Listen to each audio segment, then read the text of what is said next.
2022-2023 के medical admission के regarding एक बहुत ही इंपॉर्टेंट नोटिफिकेशन 12 जुलाई को एमसीसी के वेबसाइट पे आ गया।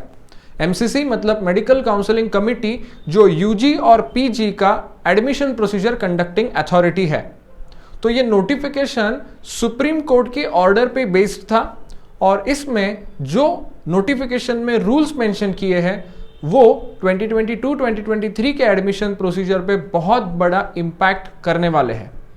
तो इस वीडियो का थोड़ा एक्सप्लेनेशन देने के लिए ये मैं वीडियो बना रहा हूं। नमस्ते, मैं हूं शारंगकट्टी, आपका करियर और एडमिशन मेंटोर।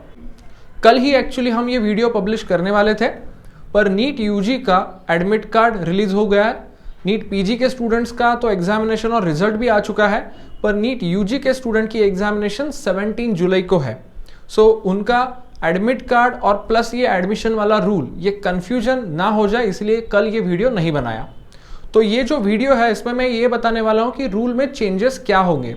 यूजी वाले स्टूडेंट के लिए रिक्वेस्ट है, ये अभी आप इस पर ध्यान मत दो, आपको ये 17th के बाद भी हम ये रूल एक्सप्लेन प्रॉपर तरीके से कर सकते हैं। पर पीजी के स्टूडेंट वो एक्साइटेड रहेंगे कि ये पूरा रूल इलेबोरेशन जानने के लिए, तो उनके लिए ये और इम्पॉर्टेंट है जो मैं एक्सप्लेनेशन देने वाला हूँ।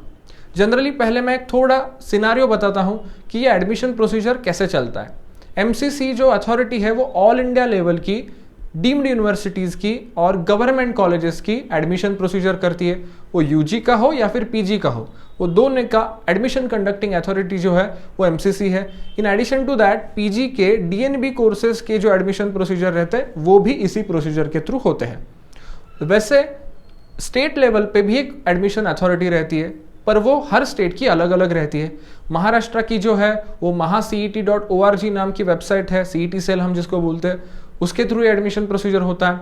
कर्नाटका की KEA नाम की अथॉरिटी है, तेलंगाना की KNRU नाम की अथॉरिटी है, तो उसके थ्रू ये एडमिशन प्रोसीजर कंडक्ट होता है।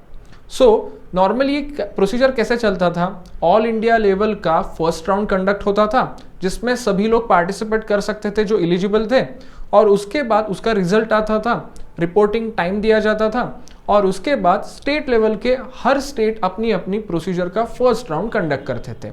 उसके बाद ऑल इंडिया का सेकेंड राउंड होता था और बाद में महाराष्ट्र या फिर जैसे ही बाकी के स्टेट्स है उनका सेकेंड राउंड होता था। मतलब अगर हम प्रोसेस देखेंगे तो ऑल इंडिया फर्स्ट, उसके बाद स्टेट, ऑल इंडिया का दूसरा राउंड, उसके बाद स्टेट्स का दूसरा राउंड, ऐसे प्रोसीजर थी।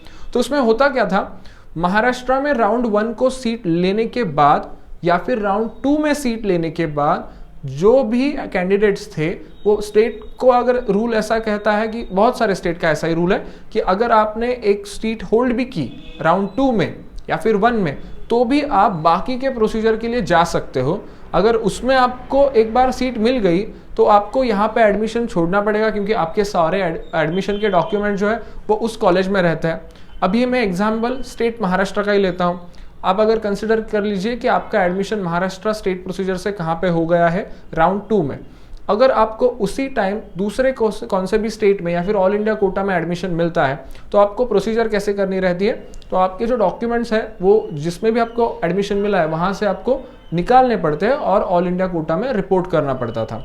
सो वो अथॉरिटी तब आपके पास थी, क्योंकि उस टाइम की सिचुएशन ये थी कि आपको ऑल इंडिया कोटा में अभी तक कहाँ पे भी एडमिशन नहीं मिला था, पर आपको स्टेट में कहाँ जो मिला था शायद वो प्राइवेट रहेगा, उससे अगर आपको गवर्नमेंट में ऑल इंडिया कोटा से अपग्रेड हो रहा है तो आपके लिए पैसे भी बच रहे थे, कॉलेज भी शायद अच्छा मिल रहा था, तो आप ऐसे मूव कर सकते थे।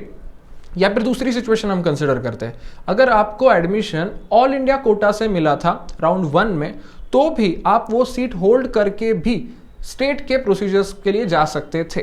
पर ऑफ कोर्स ऑल इंडिया का तो पहले से ही रूल है कि अगर आपको ऑल इंडिया कोटा राउंड 2 में सीट एक बार मिल गई तो वहां पे आपको रिपोर्टिंग करके आप बाकी सारे स्टेट के प्रोसीजर से, इवन ऑल इंडिया के भी प्रोसीजर से आपको आउट होना पड़ता था, आपको वहां पे एडमिशन खत्म होता था।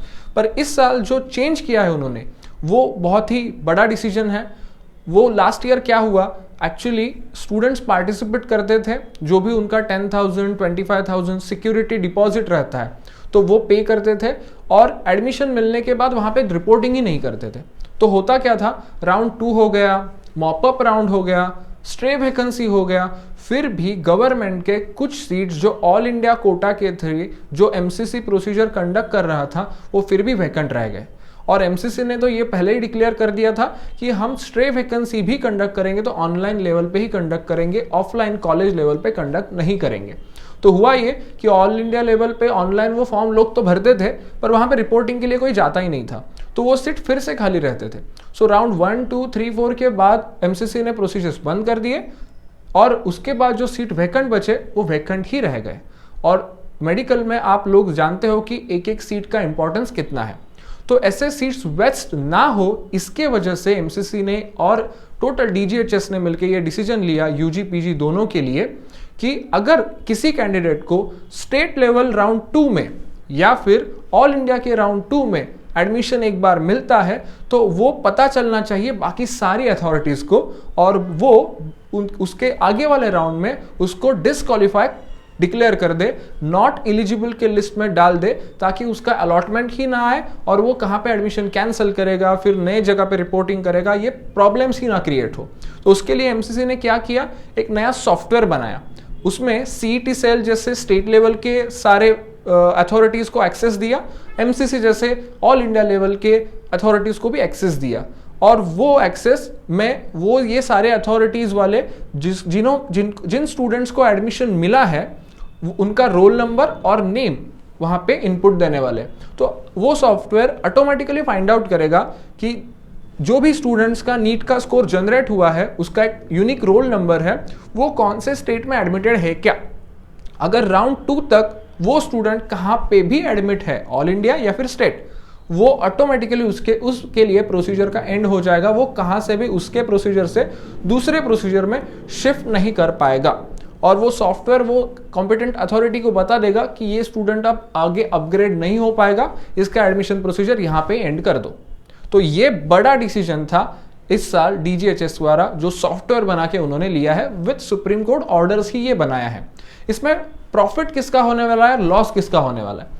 जो स्टूडेंट्स का मेरिट बहुत ही अच्छा था वो तो एक सीट पहले ही सिक्योर कर लेते थे और बेटर चांस मिलने के लिए स्टेट या फिर ऑल इंडिया से चांस लेते थे, पर अब उनका राउंड 2 में एक बार अलॉटमेंट आने के बाद वो वहां पे स्टिक होने वाले हैं और वहां पे ही उनका एडमिशन प्रोसीजर एंड होने वाला है। तो वो राउंड 3rd, 4th वैसे दूसरे अथॉरिटीज में एंटर ही नहीं कर पाएंगे। उसके लिए उनका थोड़ा बहुत नुकसान भी हो सकता है, ऐसा हम बोल सकते हैं।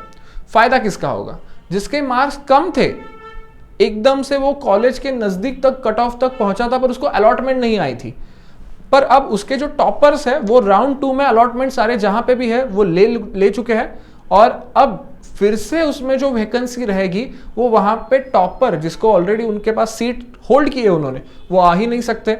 तो ऑटोमेटिकली इसमें हो क्या जाएगा, जिसके मार्क्स थोड़े कम थे उसको अपॉर्चुनिटी मिलेगी और उसको सीट क्लेम करने का चांस मिलेगा 3rd राउंड में या फिर अगले 4th राउंड में। तो ये ऐसा डिसीजन है, शायद इनजस्टिस भी लगता है मेरे जैसे काउंसलर्स को कि ये इनजस्टिस भी हो सकता है मेरिट वाले स्टूडेंट्स के लिए, पर बेनिफिट भी हो सकता है कि सीट्स फिलिंग के लिए कौन सी भी सीट वैकेंट नहीं जाएगी, ताकि जिसको सीट एटलीस्ट मिली है वो वहां पे होल्ड करके रखे और जिसको अभी भी मिली ही नहीं थी और सीट भी वैकेंट थी वो भी फुलफिल हो जाए। तो ये ऐसा रूल एमसीसी इस साल से इंप्लीमेंट करेगा ऑल इंडिया कोटा के लिए, और हर एक स्टेट इंप्लीमेंट करेगा अपने अपने स्टेट प्रोसीजर के लिए। ये यूजी के लिए भी होगा, पीजी के लिए भी होगा। इसका डिटेल्ड ब्रोशर रूल बुक जो एडमिशन प्रोसीजर स्टार्ट होने के बाद पब्लिश होगा, उसमें और डिटेल्स हमें मिलेंगे, पर ये इंफॉर्मेशन आप तक पहुंचाना मुझे मेरी जिम्मेदारी लगी, इसके लिए ये वीडियो बना रहा हूं। होपफुली ये वीडियो अच्छा लगा होगा। अगर आपको ये वीडियो अच्छा लगा है तो लाइक कीजिए, ऐसे ही बाकी आपके फ्रेंड्स होंगे जो मेडिकल एस्पिरेंट हैं उनके यहाँ पे शेयर कीजिए। ऐसे ही सारे इंफॉर्मेटिव वीडियोस आपको अगर चाहिए तो हमारे यूट्यूब चैनल को सब्सक्राइब भी कीजिए। यूजी के लिए मेडिकल का टेलीग्राम ग्रुप है, वहाँ पे आप ज्वाइन हो जाइए ताकि आपको सारे अलर्ट्स मिल सकते हैं। पीजी के लिए व्हाट्सएप ग्रुप भी है, वहाँ पे आप ज्वाइन हो सकते हो ताकि हम उस पर सारे आपको अपडेट्स भेज सकें। मिलते हैं ऐसे ही इंफॉर्मेटिव वीडियो में, तब तक के लिए धन्यवाद।